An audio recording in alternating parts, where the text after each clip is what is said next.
how do you get staff or people engaged in the business's vision? It's got to make sense for a start.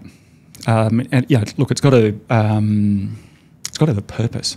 I mean, because I think it's easy to wordsmith stuff, but if people don't believe it, they're not going to sign on. If they can't see themselves in that, they're either going to stay for the journey because maybe they're getting paid well and they'll just pretend to be busy and pretend to be engaged, etc., or they'll leave. So authenticity is important. Strategy also needs to be executable. I have done a lot of projects off the back of, big four, 140-page slide packs.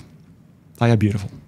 It's not that they're useless. And this isn't not trying to slag them off in terms of their utility, but there is a missing link between going from your research and analytics of a market and what have you, and those guys have got the bandwidth to do that well, and they generally do. But when they stray across the line of, but how do we do this? That's where I start putting my hand up. And I think there is a join point, a necessary join point to say, there's our strategy, but our next step in this is executable strategy.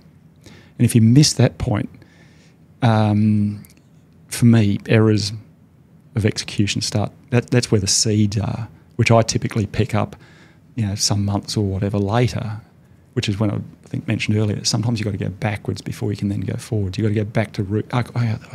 This isn't working. I thought we've got a great plan. Look at this PowerPoint pack. That's not the plan. That doesn't engage people. So to your question, it has to be simple to understand.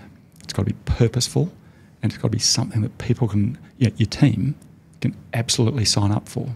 If it's missing any of those, seeds of doubt have already begun to creep in.